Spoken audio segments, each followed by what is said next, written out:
पाकिस्तान को अदम इस्तेहकाम, सियासी इंतशार, इक्तसादी तबाहाली और हमाजहती जवाल की दलदल में झोंकने का जो अमल 2014 के 4 माही धरनों से शुरू हुआ था, 8 फरवरी 2024 के इंतखाबात के बाद भी थमता या किसी किनारे लगता दिखाई नहीं देता। 6.5 बरस से इस हरमा नसीब मुल्क ने सुख का सांस नहीं लिया। नवाज शरीफ के खिलाफ साजिश तैयार करने और उसे कामयाबी से पाया तकमील तक पहुंचाने वाले सारे किरदार अपने घरों में बैठे भारी भरकम ओहदों से जुड़ी मराहत से लुत्फानंदोज हो रहे हैं। जख्म खुर्दा पाकिस्तान कोई जंजीर अदल नहीं हिला सकता, ना संगीन मसाइल से दो चार हो जाने वाले 24 करोड़ अवाम किसी बारगाह अदल का दरवाजा खटखटा सकते हैं। हमारे आइन का कोई जाबिर नौश्ता इन पर हाथ नहीं डाल सकता और किसी कानून में यारा नहीं कि इनकी तरफ मैली आंख से देख सके। रंगारंग असबियतों और फिक्री आलाइशों में लथपथ दानिश्वरों में से कोई नहीं जो ये सवाल उठाए कि चंद खुदा फरामोश जजों, जर्नैलों और अबलागियाती खबर तराशों ने ऐसा क्यों किया। नवाज शरीफ तो पूछते पूछते थक गया कि मुझे क्यों निकाला। पाकिस्तान मुसलसल दुहाई दे रहा है कि मेरा ये हश्र क्यों किया, लेकिन उसकी सदा भी सहरा की गूंज बन चुकी है। जिस शहजादा खुश जमाल के लिए ये सब कुछ किया गया वो जेल में है, लेकिन उसकी बारूद पाशी आग को ठंडा नहीं होने दे रही। बामुशक्कत कैद सिर्फ 24 करोड़ पाकिस्तानियों के हिस्से में आई है। 90 से ज्यादा तहरीक इंसाफ से जुड़े आज़ादों की जीत हर एतबार से एक बड़ी कामयाबी है। इस कामयाबी की कोख से माजी की कसाफ्तों से पाक एक नई पीटीआई जन्म ले सकती थी। ऐसी पीटीआई जो अपने परों से 9 मई का गर्दो गुबार झाड़कर नई उड़ान भरती। रौनक जिंदा बना शहजादा खुश जमाल ऐलान करता कि इंतखाबी अमल पर शदीद तहफ़्फ़ुज़ात के बावजूद मैं मुल्क को कौम की खातिर नताइज को तस्लीम कर रहा हूँ। नौ मुंतखब अरकान वसी तर कौमी मुफाद के पेश नज़र अपने मुस्बत किरदार का तयन करें, तमाम तर तलखियों को भुलाकर पायदार हुकूमत के लिए दूसरी जमातों से हाथ मिलाएं ताकि मुल्क सियासी इस्तेहकाम से हमकिनार हो और अवाम को मसाइल के जहन्नम से निजात मिले। ऐसा ना हुआ। सहाफ़ियों के मुताबिक पहला तबसरा ये था, फिर मनी लॉन्ड्रर्स को ले आए हैं। दूसरा फरमान अमरोज ये जारी हुआ कि दोनों बड़ी जमातों मुस्लिम लीग नून और पीपल्स पार्टी से किसी कीमत पर हाथ नहीं मिलाना। खैबर पख्तूनख्वा में उफकता उफक पीटीआई के हिमायत याफ्तगां छाए हुए थे। इनमें धीमे लहजे वाले ऐसे अरकान भी थे जो सियासी बुखियागिरी की सलाहियत रखते थे। लेकिन तीसरा फरमान ये जारी हुआ कि गंडासा मिजाज अली अमीन गंडापुर खैबर पख्तूनख्वा के वजीर आला होंगे। लबो लहजे की जहरनाकी में भी रत्ती भर फर्क नहीं पड़ा।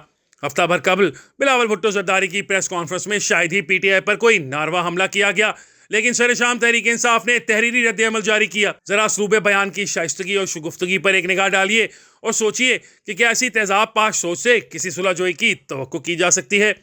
फरमाया, अवाम की जानिब से मुस्तरद किए जाने के बाद पीडीएम के कुल पुरजों ने अवाम को धोखा देने के लिए नए नाटक का आगाज कर दिया है। जरदारी के फर्जंद की सोच जमहूरी होती तो जाती उम्रा के कज़ाकों के साथ मुकमुका की नई मुहिम चलाने की बजाय तहरीक इंसाफ को मुयस्सर अवाम के मैंडेट को तस्लीम करते। अवामी मैंडेट को तस्लीम करने के हवाले से जरदारी के फर्जंद की जमात स्याह तारीख की हामिल है। जरदारी का फर्जंद जरदारी के इशारों पर अपनी खानदानी और मुर्सी सियासत को नंगी बददेयानती और इक़्तिदार की बंदरबांट के जरिए जिंदा रखने की कोशिश कर रहा है। कौम की आइंदा नस्लों को गिरवी रखकर अपने मौजूदा और आइंदा नस्लों के मुस्तकबिल को महफूज बनाने के मकरू मंसूबे अवाम खाक में मिला देंगे। इनकी हर साजिश और पसे पर्दा मुकमुका का तोड़ निकालेंगे और मुल्क को कौम को इनके शर से महफूज बनाएंगे। मैंने अपने गुज़िश्ता कालम में अफ़ाम व तफ़हीम से आ रही तसादम व पेकार पर मुबनी इस सोच को बारूद खाने का नाम दिया था। ये बारूद अभी से सुलगने लगा है। इस बारूद खाने का हुकूमत से कुछ लेना देना है, ना हिज़्ब इख्तिलाफ से, अवामी मसाइल की चारागरी से, न पाकिस्तान के जख्मों की मरहमकारी से, सियासी इस्तेहकाम से, न माशी इंतजामकारी से। इस सोच को हरान फितना और फसाद की किसी लहर की ज़रूरत है। यही इसके वजूद का जवाज़ और जौहर हयात है। ये बारूद खाना पार्लियामेंट को उजड़ी कैंप बनाए रखेगा, जिसके साथ जुड़े फतीले का दूसरा सिरा अडयाला जेल की एक कोठरी में धरा है। जिस दिन जोशे गजब में शहजादा खुश जमाल ने इस फतीले को आग दिखा दी, उस दिन एक बड़ा धमाका होगा। मुमकिन है कि 9 मई और बहुत सी दूसरी जलगारों की तरह यह धमाका भी खुदकुशी साबित हो, लेकिन मुल्क को दरपेश भयानक और संगीन चैलेंजों का मुकाबला करने के लिए जिस पायदार हुकूमत, सियासी इस्तेहकाम, तवाना पार्लियामेंट और यकीन अफरोज माहौल की जरूरत है, शायद वो ख्यालो ख्वाब ही रहे। अच्छा होता शहजादा खुश जमाल गुलामी नामंजूर के फलसफा पेकार को सरदस्त एक तरफ रखकर वकला और सियासतदानों पर मुश्तमिल नई सियासी सिपा को अपनी हिकमत अमली तराशने के लिए खुला छोड़ देते। नई पीटीआई हाल और मुस्तकबिल के तकाज़ों के पेश नज़र ऐसी राहें तराश सकती थी जो खुद खान साहब के लिए नए रास्ते निकाले, लेकिन मसला यह है कि आतिश शाह के दहाने से फूटने वाला लावा जो है नगमा खां नहीं बन सकता। खान साहब के फलसफा सियासत में कोई हल्का यारा है ही नहीं जिसके साथ वो रेशम की तरह नरम हो जाएं। वो सिर्फ रज़्म हक़ व बातिल पर यकीन रखते हैं और हर आन सूरत फौलाद बेलचक रहते हैं।